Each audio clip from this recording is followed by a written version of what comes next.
They say experience is the best teacher. Is it? All the Rangers, or at least almost all of them, have experienced the highest of highs. Is that enough to teach them how to do it again?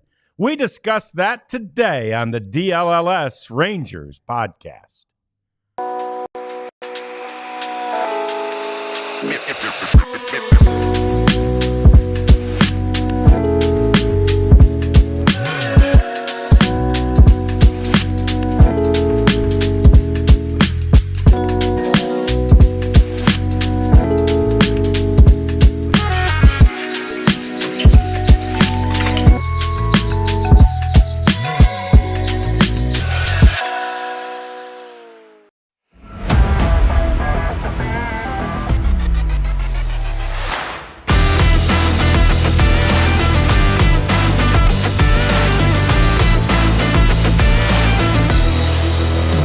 That picture is the goal of every team right now. Few, though, have more experience at winning a World Series than do the Texas Rangers, as they are in day 2 of full squad workouts at spring training. And at this point, nobody yet has begun to feel it is a grind.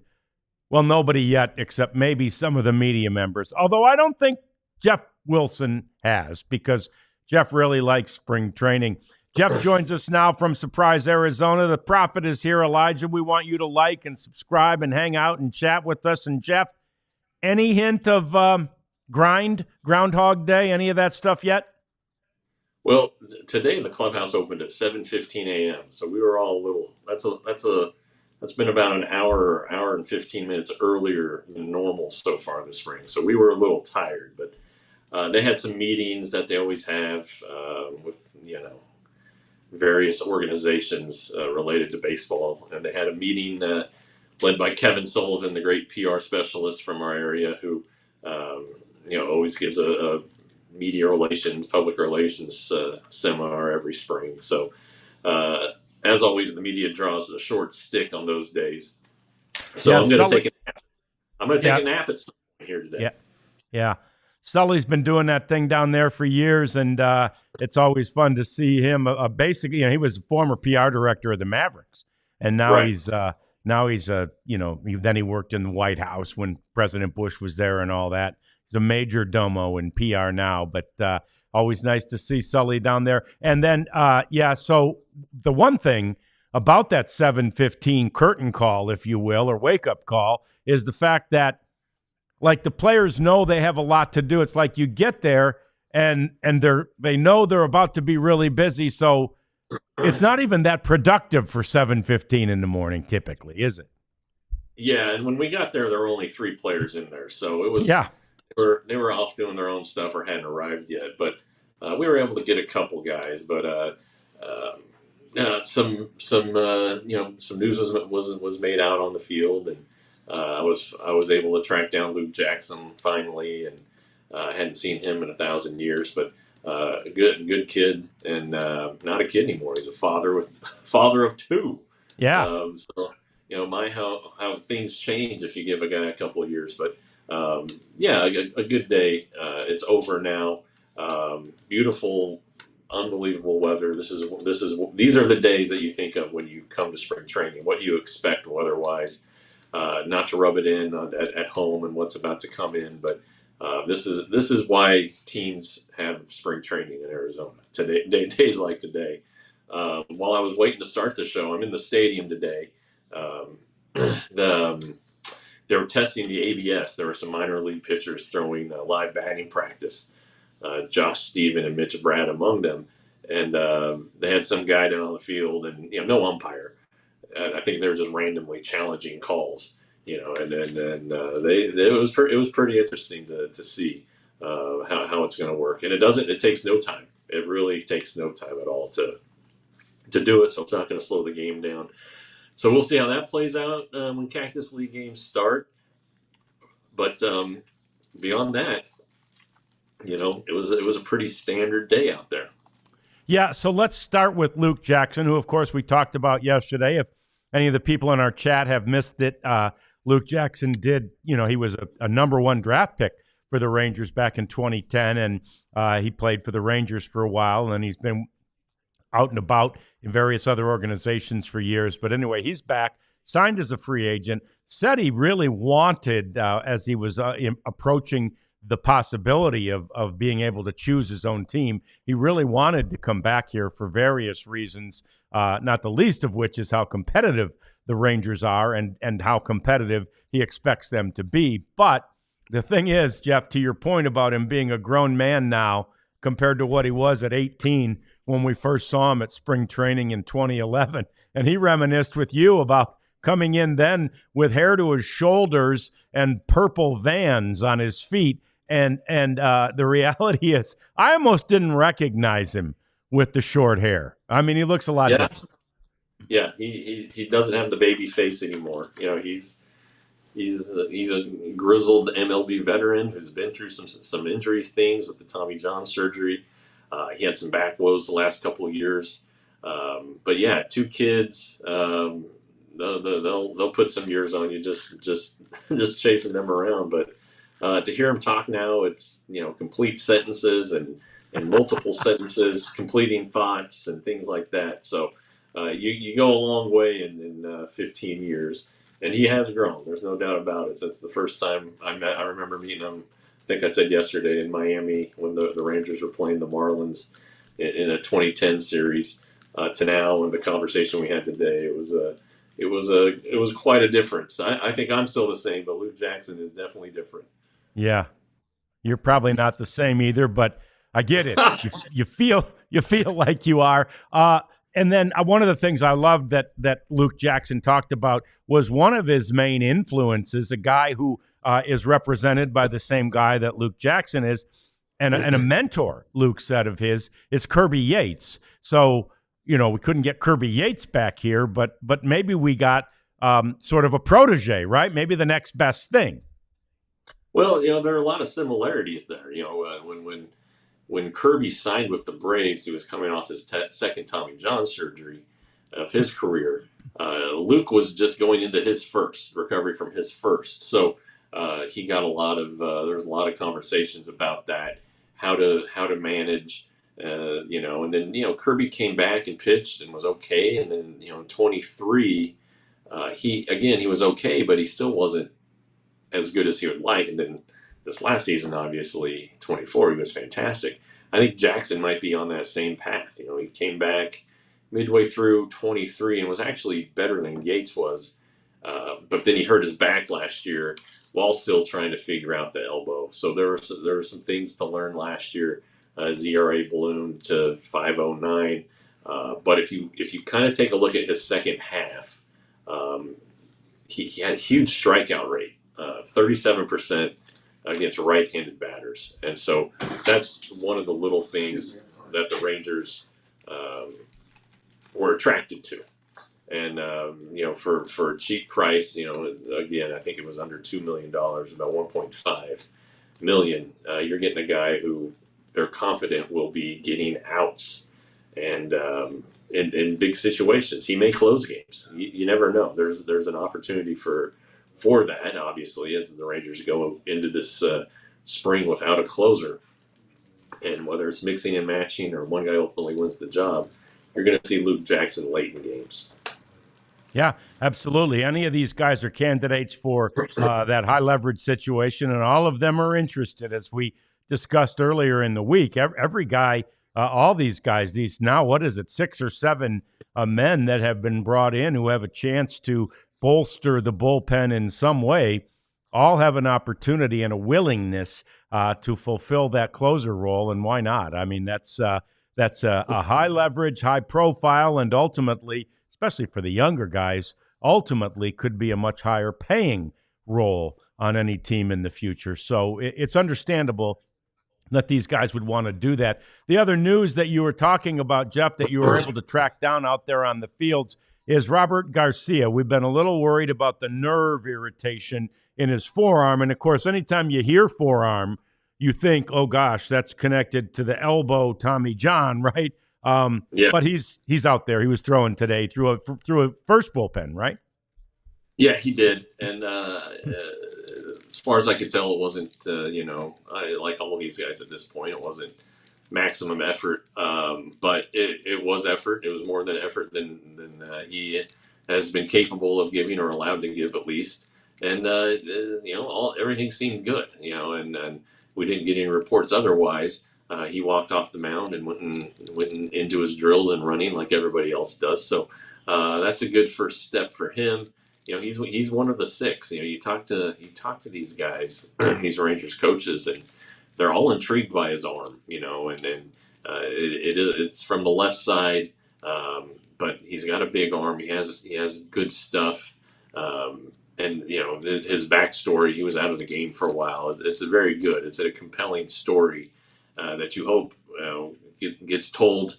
I'm going to try to tell it, but you hope you get to tell it in the context of, this guy's now the, Texas Rangers closer, or something like that. But he's a big guy. He's not like 6'5", but he's kind of built like a linebacker or something like that. Just a big, thick guy. Kind of might be intimidating on the mound, but he's a real nice guy too. Very approachable and fun to talk to. So that's good news.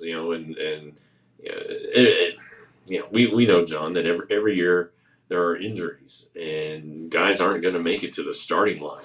But if things hold right now, the Rangers have 6 guys who they probably don't want to go more than 2 innings. So that leaves 2 more spots in the bullpen. And those guys are going to have to be able to log 3-4 innings, depending on how they manage the innings of some of these starting pitchers. Maybe they are able to drop into the rotation and make a spot start at times to give everybody a break. And then also, it would be very handy if they had minor league options, because these 6 guys that we keep mentioning them, Garcia is the only one who has options, but he seems like he's going to be a key piece, so he's not going anywhere. So, right.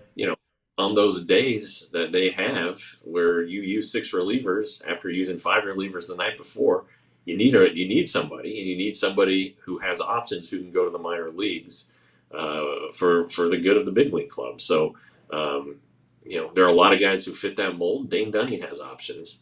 Jack Leiter has options, and that's a pretty interesting one. Mark Church is another guy, but they probably don't want him going more than 2. So those are the things that have to be decided the rest of the spring. Now, again, if Garcia's elbow flares up, or if Chris Martin stubs his toe and breaks it, something, I don't know, something. Then a lot of these relievers are just competing to be depth pieces and to open some eyes, so that when the time comes during the regular season, or if they're on non-roster deals at the end of spring training and somebody needs a pitcher on another team, they have opportunities. So right now, we're kind of, a couple of us in the media were talking about what's left. What do we got to figure out? And there's just not a whole heck of a lot. Yeah, the biggest question mark of spring training really is, as a whole, the bullpen, right? And how it is going to shake out. It's going to continue to be a question until we start to see more and more work from these people. CMAC is frustrated, and I understand it. He says in the chat, or she perhaps, CMAC says in the chat, I don't believe this billion-dollar organization didn't get a closer, and I understand the frustration. I really do. Now, we know with a fair amount of certainty, CMAC, that the Rangers really wanted to and were trying to re-sign Kirby Yates. And Kirby and his people decided to go with the Dodgers. So there was an effort there, and I think that maybe the distinction here, Jeff, correct me if I'm wrong from your perspective, but the distinction here is, yes, it's a billion-dollar organization, but any pitcher you try to bring in as a closer, as a free agent, we're talking millions of dollars. And if you don't like that guy, at this point, we were talking about Kenley Jansen for a while. He didn't end up going for that much. We're like, well, maybe they didn't like him, right? Maybe they don't like Craig Kimbrell, right? So just as they're like, his body of work, what he's done, what they see, what they're looking for. And you don't want to pay millions of dollars to these guys who you as an organization don't believe will be able to get it done. Yeah. Just because they're a closer doesn't mean that they're good. The Rangers might have seen something that they don't like, something that doesn't match, their philosophy on swing and miss, or just personality or anything like that. Kenley Jansen, for example, his velocity is down, and he's old. All right, I mean he's as old as Kirby Yates. Okay, but has much more mileage on that arm. Craig Kimbrell, old guy, and potential Hall of Famer. Honestly, he'll get on the ballot and get some votes. But when you look at his most recent body of work last year with the Orioles, they designated him for assignment, or they just flat released him at the end of the year because he wasn't getting it done. And this is a team that had major bullpen problems. So, you can go on that. Yates, they wanted to re-sign him for sure. They thought they would have an opportunity to counter an offer that he received, and they didn't. But keep in mind, too, there's also a second opportunity to acquire players at the trade deadline. Keep in mind that Josh Spores is going to come back at some point, and if he comes back healthy, that's another pretty good option for you. They're just searching right now, and Luke Jackson's another case of that. They want to have as many options to get late outs as possible, and if the closer wasn't in the cards, no matter how much money Ray Davis is worth, it still has to make baseball sense. There still has to be value here, and to make the payroll stomachable, I guess, to make it make sense, to stay under the collective, the CBT, competitive balance tax. Choices are made. Yes, the Rangers probably could have signed Kenley Jansen. They could definitely sign Craig Kimbrell and Kyle Finnegan probably. But are they good enough, and are they worth the money? Yeah, those are all the things they're considering. But yeah, I still do get the frustration when you think of the big picture. But sometimes you have to look at the more minute details within said big picture. So that's that. We've got more coming up as we continue with this podcast. And what we want to talk about next is sort of dovetailing off what I heard the Dodgers talking about, like mental versus physical. That's coming next on the DLLS Rangers Podcast.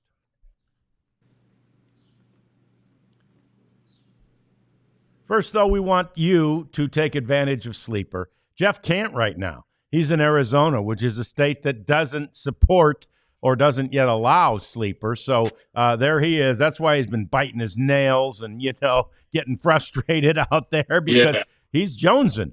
He's jonesing for a little Sleeper. It's a really cool app. It started as a fantasy baseball, fantasy football app, but they've got, these daily picks that are so much fun to make right now. And as the NBA will get it cranked back up here soon, and the NHL will too, there will be all of those daily picks to make, and you can parlay things. You can bet against yourself. You get free money, right, when you get the Sleeper app. In fact, if you use the code DLLS Rangers, you get up to $100 as a first deposit match at sleeper.com.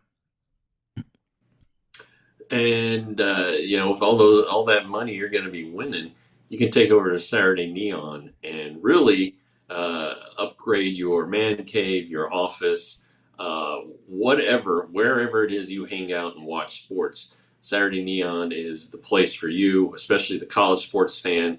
They have licensed with nearly 50 colleges, a lot of them located here in Texas. A couple buddies from longtime friends came up with the idea. These things aren't your traditional neon sign with the gas and the glass.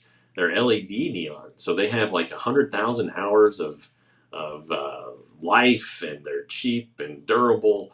So, and you can also get custom made signs, and that's the big one right now for me. So go to SaturdayNeon.com and check them out, and you can use the code DLS for, is it 10% off? It is 10% off. 10% off. Fantastic. So watching Dave Roberts, somebody from the Dodgers organization allowed a camera into the that first team meeting of spring training, and I'm sure that they made the camera get out before all the good stuff was said. But I thought this was actually pretty good. Dave Roberts, again, this is the manager of the defending World Series champions, the Dodgers, who did so much in the offseason. They won the championship, and you might say they won the offseason too, although you could say they were second and the Mets won by getting Juan Soto. But, the Dodgers were right up there. In any event, Dave Roberts' point as he spoke to the team at spring training was, every single thing you do here today could help us win a game in the season. And so you have to take every single thing you do seriously. And he went on to say, it's not physical. It is, of course, but it's not. I'm not worried about the physical aspect of this. Your physical tools are there if you're at this level, and they're going to take over. What he's worried about is mental. He said, I want you to be more mentally exhausted at the end of a day than you are physically exhausted at the end of a day. And that's saying something, because these spring training sessions are generally fairly long. As Jeff indicated, they often start early in the morning, and sometimes the day will also include 18 holes of golf after the workout is over. So there's some physical activity that can tucker you out, but it's an interesting take on it, Jeff, because in some time, and you've seen it this year, I've seen it in years past, in some ways when they get to PFPs or they get to some of the more routine things that they do every day during spring training, you kind of think, they're not thinking about it, right? They've turned their brain up. And he's talking about every time you back up a ball. I mean, Dave Roberts went into specifics. Every time you stop a ball, every time you get involved in a PFP, every one of those has to have your ultimate concentration. I don't know. What do you think, Jeff? I think there's a lot to that, and it's not just Dave Roberts who's preached it. Nick Saban, I mentioned maybe last week, I saw a video of him talking about how mentally tough you have to be. And from a Rangers perspective, I think last year is an interesting case, because they were coming off of the World Series and had a shortened spring training or shortened off season, which quickly led into spring training for guys who weren't ready physically. And does a tired body lead to a tired mind? I'm not sure, but I think Dave Roberts' point is well taken. If you're dialed in, if you're on top of what you have to do in your responsibilities, and everybody else is too, then that's functioning as a team. But if you're in the right place at the right time, good things are going to happen, or bad things will be prevented from happening, depending on how you do it. And it's a grind. I mean, winning is hard. Winning a World Series is hard. Repeating is hard. That's why nobody's done it since 2000. And anybody who thinks that the Dodgers are shoo-ins, I mean, they have a lot of reasons to think that. You never know what can happen in a short series, and you never know what injuries are going to pop up. But, so you need to be tough. You need to be dialed in, no distractions. If something's going on at home, you got to be able to put that away. If you just had a terrible at-bat in a key situation, when you go back out to the field, you got to be able to put that at-bat behind you. Don't let it distract you from the task at hand. And but it is hard. But the team that is sharpest with its fundamentals and can pitch and do what the game asks it to do offensively, when called upon, that those are the teams that are going to win. And I think that's kind of what Dave Roberts' point is. If you're dialed in mentally, you're going to know what to do in certain situations. Whether it's getting a runner to third with no runner at second, no outs, get them to third. Move them over. Pass the baton. Do whatever you have to do. And so that's pretty interesting that that's what the Dodgers chose to release, and kind of telling, considering all the talent that they have. You can be good, but you can't be good and flaky. You gotta be dialed in. Yeah, and that was, of course, that was Wash's mantra when he was here, or one of them. And one of them, of course, was that's the way baseball go. But the other was do what the game asks you to do. And the game, it sometimes at the lower levels, certainly people don't realize what the game is asking you to do. But at this level, you absolutely should know. And if you don't, that's one of the things you have to concentrate on in spring training. Now, one of the things I find fascinating, and this becomes a mental and a physical battle in a way, Jeff, is when in spring training, right, you've got the main pitchers pitching in batting practice, live BP against your main hitters. So, Corey Seager is going to face a Jacob deGrom, or is going to face a John Gray, or in the case of yesterday, Jeff, I think it was yesterday, he faced Nathan Eovaldi. Let's take a look at the video from this, and I think you see just how much fun they're having, and yet it's not fun for for Corey in this case, to face a guy like Nathan Eovaldi who's pitching so well. This is pretty funny, right? Yeah, here. I love this. This swing. Oh boy! Even Corey was laughing. The point being, though, I don't know if last time Corey faced a live pitch, maybe that was his first one since before he elected to have the hernia surgery. Here comes another. Yikes! Yeah. Wow. Yeah, but Corey makes a little adjustment here too. But, the reason live batting practice exists is for pitchers to get dialed in, see how their stuff looks, get feedback from hitters, even if they're rusty. But this pitch here, Corey gets. All right. I mean, it might have been caught, but it was a line drive to left field.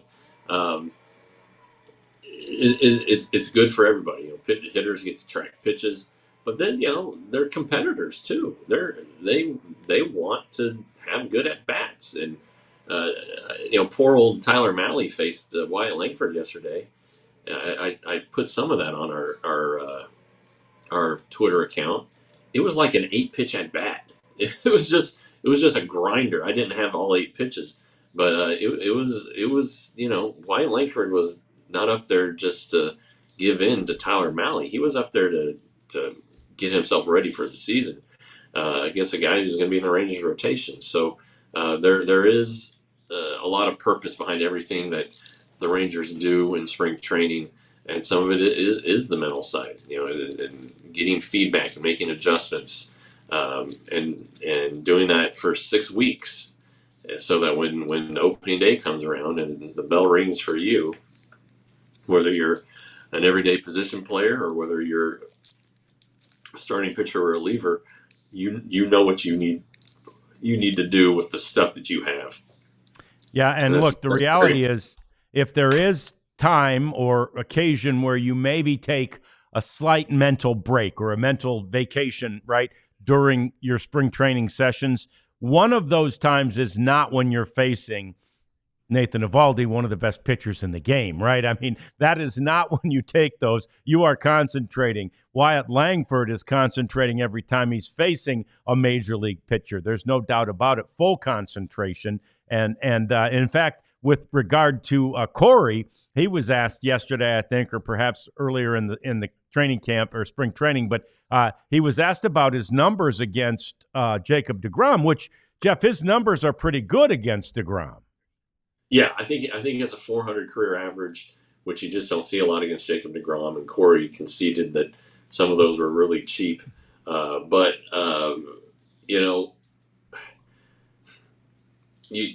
he's not. He understands though that it's a tough at bat and how hard it is to hit the best pitcher in the world. And maybe facing deGrom in live batting practice whenever Jacob gets around to throwing it. Maybe Corey will get in there and see what the best looks like, and maybe it'll help that way. I don't know. I mean, Corey's never in the batter's box more than 3 pitches anyway, so I think twice in the last 2 days I've had to delete Corey Seager videos because they've only lasted 1 pitch. You I at least want a little length to my videos that I'm sharing. But these guys, but the pitchers need to face the great hitters too. And no, nobody's at the top of their game right now. But still, if you're facing Corey Seager, you're going to get better feedback on your stuff than if you're facing John Radigan or Jeff Wilson. Yeah, please. Yeah, that would be a mismatch, as they say. No doubt about that. That's the bell. It's time to take a break. We come back, though. We want to talk a lot more about the Rangers and their championship pedigree. They've got even some of the guys they brought in have championship experience. So that will certainly help that. We'll talk about it and get to your questions in the next segment, too. It's all coming. It's the DLLS Rangers Podcast. I know things have gone south weather-wise at home, but here in Arizona, it is definitely rugged road weather, all right? Whether you're going to picnic out here or wherever, man, today would be a perfect day to have a rugged road cooler because they are durable, they're lightweight, they keep your stuff cold and fresh, and they float. Now, there is not a lot of water here in Arizona, not a lot of opportunities to float a river, but there sure are in Texas. There are a lot of baseball tournaments in Texas, a lot of opportunities to play golf and fish and hunt. And Rugged Road should be your partner because, again, the coolers are fantastic. They're built to be used, but they're also built to be kind to your body and to the things you're putting into the cooler. So go to ruggedroadoutdoors.com, use the code DLLS, and you will get 10% off. Yeah, I like going to those mountains that are out there to the west of the complex and doing a little hiking out there. But I tell you, even in the spring when it's not super hot yet, you're going to need a drink when you get up and then back down, and probably one in the middle too. So anyway, one of the fun things about spring training. Also, I want to tell you about Game Time because this is a great app, and it's an app which would allow you not necessarily to get a ticket to walk up a mountain, but just about anything else. Any ticket out there is pretty much available on the Game Time app. If you make one purchase off of the Game Time app, you'll not only get $20 off that first purchase because of us, you will get notifications, which sometimes you want to say no to the notifications. With Game Time, don't, because they'll remind you about what else is coming to the area and remind you about things you may want to check out. So it's a lot more than sports, although sports are a great and a huge part of it. Also, you get up to 60% off of the price of the ticket if you wait until the last minute. We don't necessarily encourage that, but you could save some money.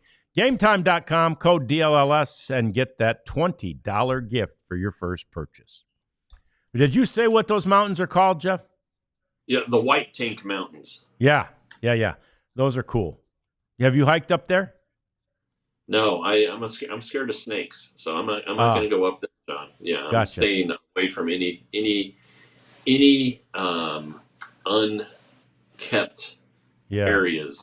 I do not want to mess with Buster the Python or whoever. Buster the Rattlesnake. I'll tell you this: the biggest snake I've seen in Arizona. I hit my a golf ball under it. I could tell it went right under this thing that had some like low-hanging branches. It wasn't really a palm tree, but it kind of had palm-y leaves on it. So I just, took my 9-iron and lifted up those branches, and I never did see the ball, man. But I saw a snake about this big, all coiled up, and I'm like, you can have that ball. I'll take the stroke, and you can have the ball. And I just dropped and played from there. So even in the cultivated areas, you got to watch out for snakes there. Kevin Millwood, in 2009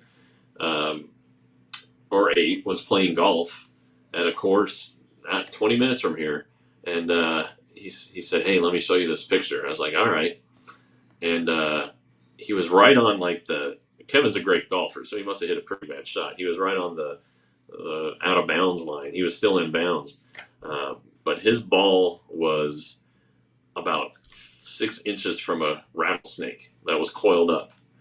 And I said, "Well, Jesus, Kevin, why'd you stay and take a picture?" He's like, "Hell, I played the ball." I was like, "What are you doing? Wow. What are you doing?" So, he didn't want to take a stroke. You know? No, he must have been playing for money or something. Yeah, I'll gladly give the stroke. The other thing you get out there in Arizona, and back in the day when I first started going there, I hadn't had my LASIK surgery yet, so I wore contacts. And one day I'm out running without my contacts in some of those areas that are just wide open. Now almost everything there is developed, but this huge field's wide open. I see this big animal kind of running like with me or toward me or away. Huge. I'm like, what is that thing? Well, it's one of those jackalopes. Those things are freaky. Have you seen any of those? I have not. They're big rabbits, but I mean, they're big rabbits. It looks like a dog. Heard some coyotes the other night. Coyotes were out the other night near the place where my Airbnb is. There's I don't know, an aqueduct of some sort, a waterway of some sort that I think attracts coyotes, and they were howling, and then every dog in that neighborhood was howling too. So it was there is wildlife for sure. Yeah, no doubt. All right, so this is just a fun little fact that I was thinking about when I saw this deal. So the Atlanta Braves, of course, won the World Series in 2021. Ron Washington was the third base coach for that team and a huge part of it. And I remember in 22 when the Braves came through town, Wash was, glad as he usually is to see all of us and showed us his World Series ring and all that stuff. That was fun. In any event, on that team were no less than five current Texas Rangers. Now, not all these guys are on the 40-man yet. They all may make it there, but five were on that team. And actually, only one isn't. So Joc Pederson, Chris Martin, Luke Jackson, Jacob Webb, and Jesse Chavez. And so you've got, the Atlanta Braves West kind of working in the clubhouse right now. And Luke's interview yesterday that I saw, Jeff, was what got me thinking about it. He's talking about all the guys he had, had previously been teammates with. And I'm like, and most of them, of course, were pitchers, but he mentioned Chris, he mentioned Jacob, and he mentioned Joc, because that's the kind of teammate he is. And I'm like, and I think he mentioned Jesse too. So I mentioned all of them. I'm like, where the heck did they all overlap? And I looked, they were all in that 2021 World Series team. So, I think the thing that's good about that is too, that whole pedigree thing, right? That whole, can you win? You have to learn how to win in almost any sport. And obviously all the Rangers that were here in 2023 learned, right? They learned how to do it, right? And all those Braves have learned how to do it. It's not just as easy or as automatic as you think. Otherwise, the Dodgers would have been winning them all for the last several years. You have to learn how to win, and I like guys that have that experience. Yeah, it goes back to our previous segment and getting your mind right and winning. And these guys know how to win. They know what it takes. And I think the Rangers target that when they go after free agents. I mean, Kyle Higashioka has been in the playoffs a lot in his career, a lot. With the Yankees and last year with the Padres. Jake Berger had a playoff appearance for the Marlins in 23. So yeah, there are guys who are just winning pieces. Will Smith, in 23 won his third straight World Series. The no team has repeated, but Will Smith has because Will Smith knows what it takes to win a World Series and to get into the playoffs and compete. So even the Rangers misses this offseason. Max Fried, most notable. Max Fried with the Braves won the World Series, has been to the playoffs. So there is something to having guys who can win. And Bruce Bochy, come on, he had 3 World Series before he won his 4th with the Rangers. Chris Young won a World Series as a ball player. So there is something to that. And you want to get back to it. When you don't have it, you want to get back to it. And so I think that when you hear the Chris Young talk about this roster, he frequently uses the word motivated. I think they're motivated to get back to the postseason.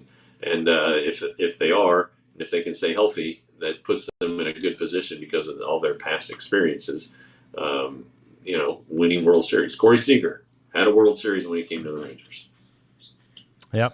Yeah, there's no doubt. It's something that helps, and it's nice to have just a clubhouse full of guys who not only know how to do it, but also they remember what fun it was. I mean, if you've never done it, like you're pretty sure it'll be fun, but when you do it, it's generally one of those experiences that exceeds even your greatest of expectations. So, nice to have everybody in that regard pulling in the same direction, realizing what they're striving for. A few of the questions that came down the pike, Jeff, we start way back when with Evan Carter, and there was I think Natalie might have asked, is there any chance Evan Carter starts the season in AAA based on the fact that he missed last year and all that? And we've talked before about how he missed some of his development, but I don't think there's any chance he starts the season it's in AAA, Jeff. And unless he has a terrible spring, I don't think the Rangers are thinking that at this juncture. Yeah, I don't either. They look at him as an everyday player, or at least somebody capable of playing every day. I wrote today, if you guys saw it, you diehards saw it, the Rangers want this guy to be their center fielder, but it's and maybe all things being equal, or even if Leote performs a little bit better, they're still going to give Evan the chance. But I don't think AAA, unless an injury thing were to pop up, if the back flares up and messes with him for a week or so, and he misses some at bats, then maybe you could see that happening. But I think healthy Evan Carter is on the opening day roster. Yeah, there's a question in there about Vlad Guerrero, and Vladdy has declined the opportunity to have an extension with the Blue Jays, and according to Bruce here, the rumors are that the Rangers want to sign him in 2026. Do you think there's any truth? I don't, and you tell me what you think, Jeff. I believe that when you have spent as much money as you have spent on the two middle infielders, there's only so much to go around and stay under the CBT, and there is a former pitcher as the general manager who, if they were going to spend a lot of money, I think would be more inclined, or he's actually the president of baseball operations now, but he'd be more inclined to go with a pitcher. Thoughts? I saw something that Guerrero apparently has long wanted to play for the Red Sox. So I don't know that you can believe anything out there right now. But, look what the Rangers did in the offseason. They went and got Mitch Berger. Now, can Mitch Berger be replaced? Yes. Is he as good as Vladimir Guerrero? No. They also signed Joc Pederson. So if Jake Berger can't be on your team as the first baseman or a DH, it just seems like they have these spots filled for a couple of years. And again, going back all the way to the start and the question about the closer from CMAC, the Rangers, while they're in very good shape financially from an ownership perspective, they still want to be fiscally responsible. And adding Guerrero, what's he going to be, 35, 40 million? And he's only 26, 27. So you're talking, 10-year contract for a guy who, if we're being honest, had some body issues. I just don't see it happening. No. I'm with you on that one, John. Yep. I don't think so either. I did like, BC, which he's a diehard Dodger fan, and I can't say I disagree with him. And he says Vlad and Bichette will replace Muncy and Rojas for the Dodgers next year. Yeah, probably. I mean, why wouldn't we expect that? They get $334 million a year from their television contract, by far the most in baseball. They seem to sign everybody, but yeah, who knows? I mean, that's a long way down the road. I did see. I mean, again, you can't always take what a player says at face value, but Vladdy, Jr. looked, sincere and maybe a little heartbroken that it hadn't worked out to this point. He'd really like to stay in Toronto, according to what he said either yesterday or today at spring training. So, probably isn't going to happen. And again, I think you need to test free agency, especially when you're as good as he is, Jeff. Yeah, he's. I haven't been there since 22 to Toronto for a game. He's beloved. I mean, the crowd goes crazy every time he's introduced, and he can be he is the face of baseball in Canada right now, and he could stay that way. And again, as we talked about during the Sasaki and Soto chases, there's a lot of money in Rogers Communication and a lot of ways to help him expand his portfolio and make more money by doing ads and becoming a spokesman for that company. Things that are entirely possible and within reach, and it's the only organization he's known. So maybe there is a deal to be made with the Blue Jays. I almost called them the Blue Sox with the Blue Jays. So I wouldn't give up on Toronto if I were a Blue Jays fan. I think that's entirely possible that something happens next offseason where that keeps him put. Yeah, and there's part of me that really hopes it does. I love baseball in Toronto, and I'd hate to see those fans suffer through something like that. That'd be a devastating loss, to your point, for that fan base. So anyway, that's a little more talk. That's a few of the questions. We've got our cleanup segment coming next. We're winding this one down. We'll get to all the things that need cleaning up in the game of baseball next on the DLLS Rangers Podcast. So live on our website, store.allcitynetwork.com, right now is St. Patty's Day jerseys or shirts, T-shirts, right? Saw that. And there, Oh, look at there. There's one of them right there. So you need to go there and get you a St. Patty's Day shirt to celebrate the season. Faith in Bigora. If you're Irish like me, I got to get one of those. I mean, this, I didn't plan to buy another shirt right away, Jeff, but I got to get one to commemorate the greatest non-holiday holiday of the year, right? It's like Valentine's Day, St. Patty's Day. Not really a holiday, but it's the greatest non-holiday holiday of the dang year. And so I'll have to look into one of those, and you guys should too. Go to store.allcitynetwork.com and get your merchandise, not just the St. Patty's Day shirts. And some of them are Dallas related. They're from all the different regions we have. So get yourself some merchandise today. Yeah, and I guess you could get a St. Patty's shirt if you became a diehard today. $48. That's all. See right there. Spring training offer, $48. Become a diehard. I'm writing every day out here. I will be writing every day, probably even when I'm not here. I'm going to be here for a total of, I believe, 22 days throughout spring training, 3 different trips. But it's not just Ranger stuff. You get our Dallas Cowboys, Mavs, and Stars coverage from experienced writers who've been in the market for a long time. You can't beat it anywhere else. You really can't. Both. Just even if we cost as much as the other outlets, we'd still be the best, but we cost way less. So there's no better option than to become a DLS diehard. Do it today. Do it for $48 at alldlls.com.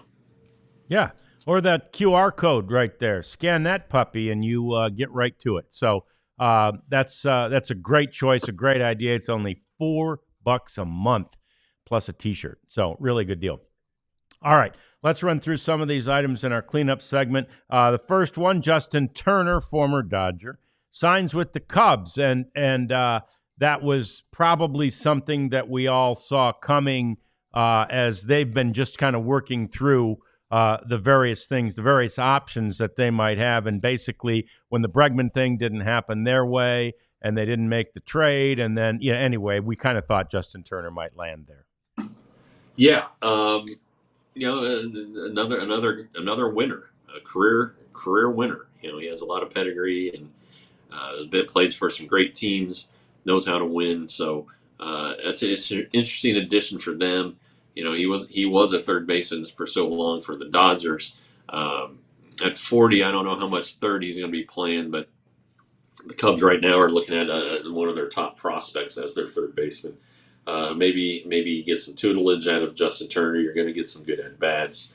He was acquired at the deadline last year by the Mariners, so he's still a guy who is a wanted piece. I tell you what, if I'm, if Rangers fans are upset about the lack of money being spent, Cubs fans, I mean, I think the Cubs are below 200 million right now with their payroll. I mean, that's inexcusable for a Cubs team. I mean, how Yeah. much money do the Cubs make? It's got to be a huge chunk just merchandising and ticket sales. I know it's a smaller ballpark, but still, they have pretty good average attendance just because it's Wrigley Field. So, Rangers fans, be glad that your team has spent some money because Cubs fans are very upset with their ownership not spending money. Yeah, and look, they've got a great TV deal with that Marquee Group, which is owned by Sinclair, which is a bad word in my vocabulary, but Marquee does actually do a pretty good job with their sports. So anyway, yeah, and it's a big deal. It's a lot of money that they have guaranteed in their long-term contract on a TV deal. So you're right. I mean, that could be very frustrating if you're a fan. There are a lot of people who believe what the Cubs have done during the course of the offseason, Tucker foremost among the moves, is enough to vault them into serious contention in their division. So, we'll see what happens there.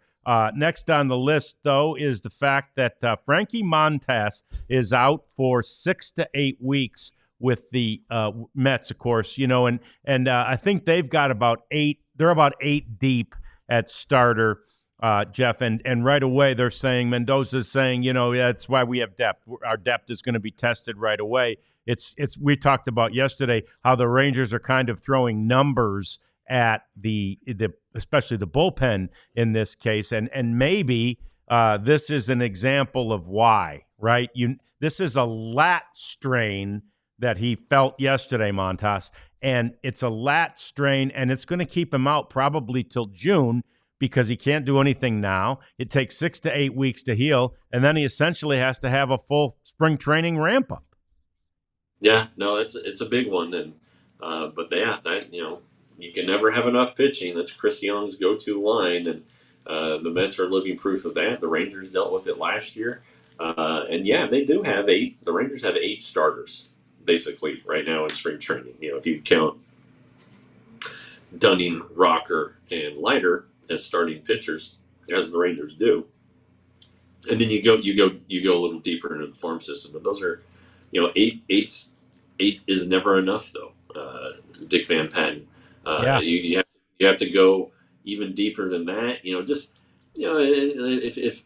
If an injury happens, and depending on what day certain guys in the minors are throwing, guys on the 40-man might not be available. You might have to tap somebody else.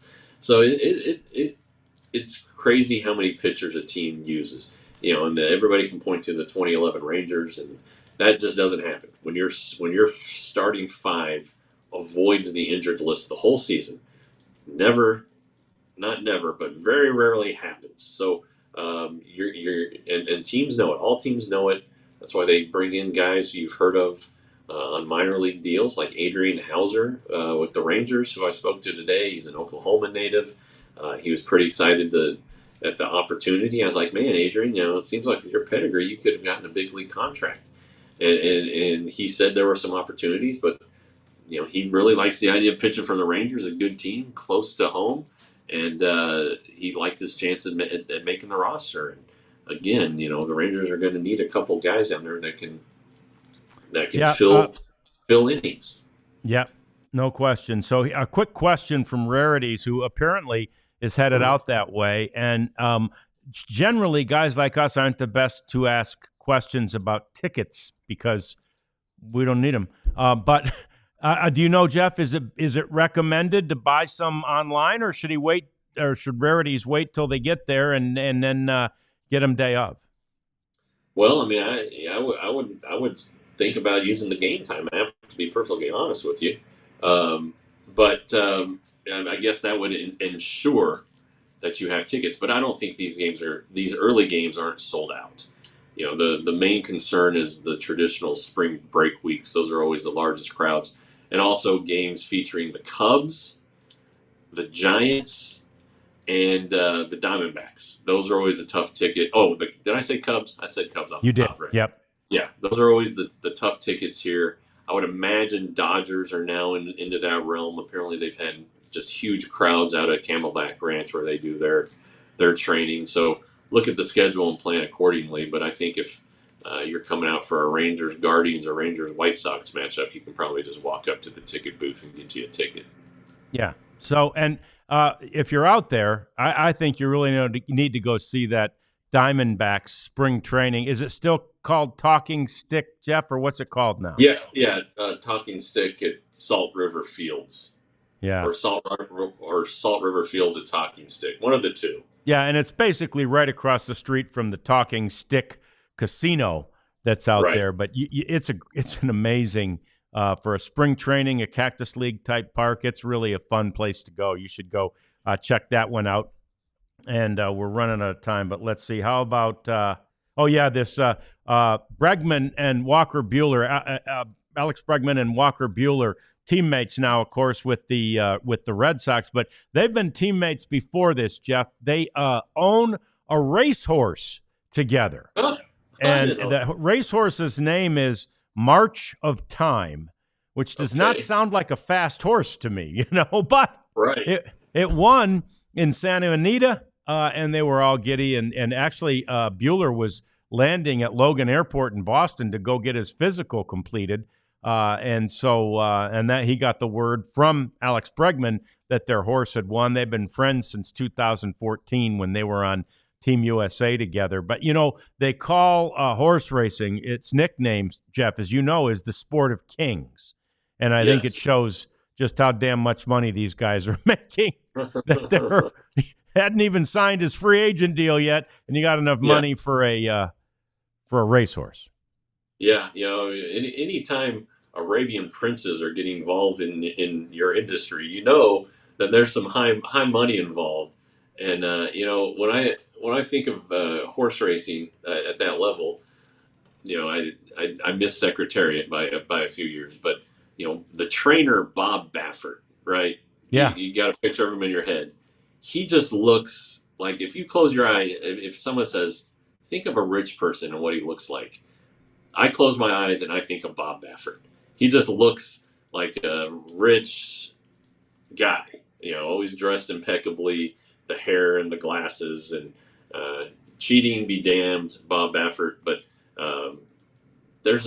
to compete at that level, it's expensive, and then you have the stud fees and all of that stuff. So you're right. These guys have a lot of money.